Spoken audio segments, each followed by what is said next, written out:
വന്നിറങ്ങിയത് നല്ല സമയത്താണ്. നല്ല മഴ, ഇടിയും മിന്നലുമായിട്ട് മഴ.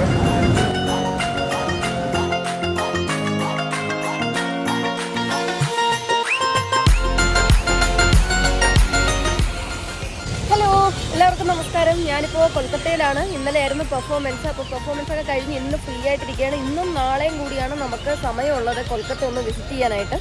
സോ ഇപ്പോൾ നമ്മൾ വിക്ടോറിയ മെമ്മോറിയലിൽ എത്തിയിരിക്കുകയാണ്.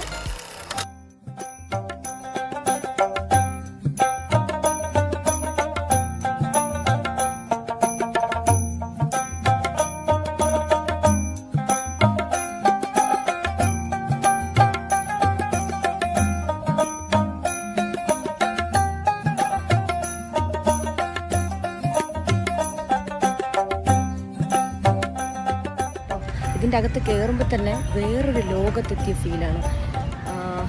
ഇതിൻ്റെ ഒരു ഹിസ്റ്ററി എന്താണെന്ന് വെച്ചാൽ നിങ്ങൾക്ക് ബാക്കിൽ കാണാൻ പറ്റുമല്ലോ അല്ലേ. ഈ പാലസിൻ്റെ ഇത് പാലസാണ് കേട്ടോ.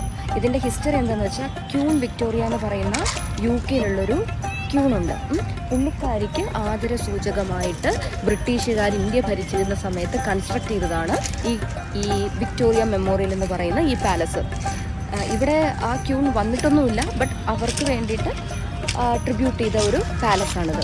ആൻഡ് ഇതിൻ്റെ പ്രത്യേകത എന്തെന്ന് വെച്ചാൽ ഇത് ഫുള്ള് കൺസ്ട്രക്ട് ചെയ്തിരിക്കുന്നത് മാർബിളിലാണ്. അതുകൊണ്ട് തന്നെ ഇത് കാണാൻ നല്ല രസമാണ്. ഭയങ്കര ഒരു വൈറ്റ് ആംബിയൻസ് ആണ് നമുക്ക് കാണുമ്പോൾ തന്നെ, അകത്ത് കയറുമ്പോൾ തന്നെ നമുക്ക് ഭയങ്കര ഒരു പ്ലസൻറ്റ് ഫീലാണ് ഇവിടെ കയറുമ്പോൾ തന്നെ കിട്ടുന്നത്. ആൻഡ് ഈ മാർബിൾ വെച്ചത് കൊണ്ട് എന്താണ് പ്രത്യേകത എന്ന് ചോദിച്ചാൽ റയറായിട്ട് കിട്ടുന്നതാണ് മാർബിൾ. സോ അതിനത്രയും പ്രിഷ്യസ് ആണ് ആൻഡ് ഭയങ്കര എക്സ്പെൻസീവും ആയിരിക്കും. അപ്പോൾ അങ്ങനെ എക്സ്പെൻസീവും പ്രിഷ്യസുമായിട്ടുള്ള മാർബിൾ വെച്ച് ഉണ്ടാക്കി അടിപൊളിയായിട്ട് കൺസ്ട്രക്ട് ചെയ്ത പാലസാണ് വിക്ടോറിയ മെമ്മോറിയൽ. ആൻഡ് ഇപ്പോൾ ഞാൻ പുറത്ത് നിൽക്കുന്നേ ഉള്ളൂ, ഇനി അകത്തോട്ട് കയറണം. ഓക്കെ, അപ്പോൾ അകത്ത് കയറിയിട്ട് അടുത്ത വിശേഷങ്ങൾ കാണാം.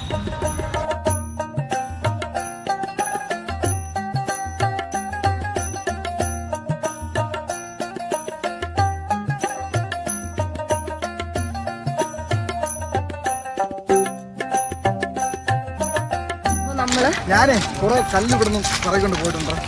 കുറെ കല്ല് ഇവിടുന്ന് കൊണ്ടുപോയിട്ടുണ്ട് വീട്ടിൽ. പണ്ട് ഇതിന് മുന്നേ വന്നപ്പോൾ വിക്ടോറിയ പാലസിന്റെ മെമ്മോറിയലിന്റെ ഓർമ്മയ്ക്കായി. എന്ത് ഫ്രീ ആയിട്ട് കിട്ടിയാലും എടുത്തോളൂ. ഫ്രീ ആയിട്ട് കിട്ടുന്നതല്ല, ശരിക്കും ഞാൻ ഇവിടെ നിന്ന് എടുത്തിട്ട് പോയതാണ്. ഓർമ്മയ്ക്ക് വേണ്ടി എടുത്തിട്ട് പോയത്. കയ്യിൽ കാശില്ലായിരുന്നു വേറെ ഒന്നും വാങ്ങാൻ. അപ്പൊ പിന്നെ ഓരോ കല്ല് വെച്ച് ഓരോരുത്തർക്ക് കൊടുക്കാന്ന് വിചാരിച്ചു. ഓക്കെ, അത് കൊള്ളാം, നല്ലൊരു ഏർപ്പാടാണ്. അപ്പോൾ നമ്മളത് അകത്തോട്ട് കയറുവാണ്. എന്തൊക്കെയാണ് നമുക്ക് പാലസിന്റെ അകത്തുള്ളതെന്ന് നോക്കുന്നത്.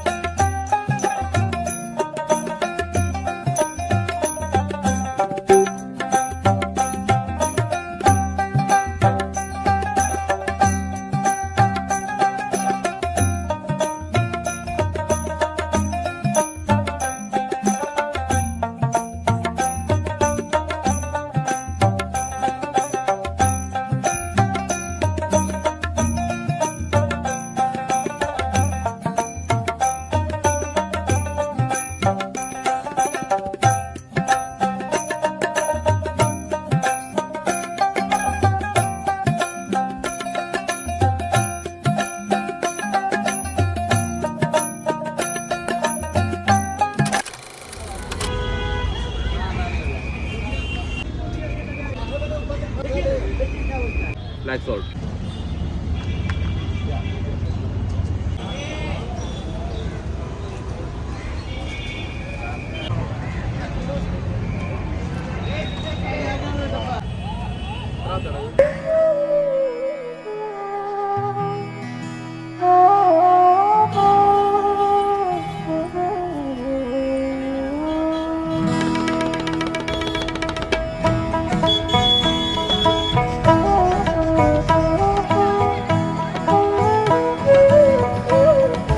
വിക്ടോറിയ മെമ്മോറിയൽ നിന്നും അടുത്തത് ഞങ്ങൾ പോയത് നേതാജി ഭവനിലേക്കാണ്. നിലകൊള്ളുന്ന നേതാജി ഭവൻ ഒരു സാധാരണ മ്യൂസിയം മാത്രമല്ല, it's A place where history still feels alive. ഇത് നേതാജി സുഭാഷ് ചന്ദ്രബോസ് ജീവിച്ചും സ്വപ്നം കണ്ടും ചരിത്രം രചിച്ചും പോയ സ്വന്തം വീടാണ്. ഒരു ഡിഫറെന്റ് വേൾഡിലേക്ക് പോകുന്ന പോലെ. ഓരോ മുറിയും ഓരോ മതിലും tells A story of courage, sacrifice and patriotism. 1941 Netaji British നിരീക്ഷണത്തിൽ നിന്നും രഹസ്യമായി രക്ഷപ്പെട്ടത് ഇവിടെയാണ്. പേഴ്സണൽ ബിലോങ്ങിങ്സും ലെറ്റേഴ്സും ഫോട്ടോഗ്രാഫ്സും എല്ലാം വളരെ കെയർഫുൾ ആയി തന്നെയാണ് പ്രിസർവ് ചെയ്തിരിക്കുന്നത്. സ്വാതന്ത്ര്യത്തിനായി ഉയർന്ന ആ ശബ്ദം ഇന്നും ഇവിടെ ഉള്ളതുപോലെ തോന്നും. You can actually feel the energy of the past. അകത്ത് ഫോട്ടോഗ്രാഫി അലൗഡ് അല്ലാത്തതിനാൽ കൂടുതൽ ഫൂട്ടേജസ് എനിക്ക് എടുക്കാൻ പറ്റിയില്ല. So if you are in Kolkata, don't miss this place because this is not just a visit, it's an experience.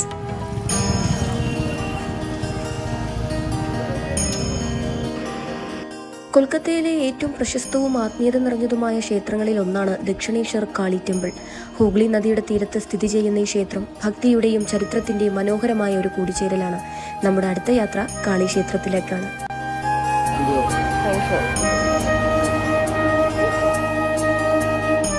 ഈ ക്ഷേത്രം 1855 റാണി റാഷ്മുണിയാണ് നിർമ്മിച്ചത്. ധാർമ്മികതയും സേവന മനോഭാവവും നിറഞ്ഞൊരു മഹത്തായ വനിതയായിരുന്നു അവർ. ഒരു ദൈവദർശനത്തെ തുടർന്നാണ് അവർ ഈ ക്ഷേത്രം പണിയാൻ തീരുമാനിച്ചതെന്ന് വിശ്വസിക്കപ്പെടുന്നു. ഇത് ദേവി കാളിക്ക് സമർപ്പിച്ചിരുന്ന ക്ഷേത്രമാണ്. ഇവിടെ ദേവിയെ ഭവതാരിണി എന്ന രൂപത്തിലാണ് ആരാധിക്കുന്നത്. അതായത് ജീവിതത്തിലെ ദുഃഖങ്ങളും കഷ്ടപ്പാടുകളും നീക്കി രക്ഷിക്കുന്ന ദേവി എന്നർത്ഥം. ഈ ക്ഷേത്രത്തിന്റെ മറ്റൊരു പ്രധാന പ്രത്യേകത ഇവിടെ രാമകൃഷ്ണ പരമഹംസ പൂജാരിയായി സേവനം ചെയ്തിരുന്നു. അദ്ദേഹത്തിന്റെ ആത്മീയ ജീവിതവും അനുഭവങ്ങളും ഈ സ്ഥലത്തെ ലോകപ്രശസ്തമാക്കി. അദ്ദേഹം എല്ലാ മതങ്ങളെയും ഒരുപോലെ കണ്ടിരുന്നുവെന്ന്, ജീസസ് ക്രിസ്റ്റ് അടക്കമുള്ള വിവിധ വിശ്വാസങ്ങളെ അദ്ദേഹം ആത്മീയമായി അനുഭവിച്ചു എന്നാണ് വിശ്വാസം. അതുകൊണ്ട് തന്നെ ഈ സ്ഥലം ഒരു മതപരമായ കേന്ദ്രം മാത്രമല്ല, ഒരു വിശാലമായ ആത്മീയതയുടെ പ്രതീകവുമാണ്. ക്ഷേത്രത്തിന്റെ ശൈലി നവരത്ന എന്ന ആർക്കിടെക്ചറിലാണ് നിർമ്മിച്ചിരിക്കുന്നത്. അതുകൊണ്ട് തന്നെ ഇതിനൊരു രാജകീയ ഭംഗിയും പ്രത്യേകതയുമുണ്ട്. ക്ഷേത്രത്തിന് സമീപം ശാന്തമായി ഒഴുകുന്ന ഹൂഗ്ലി റിവറാണ് മറ്റൊരു പ്രത്യേകത.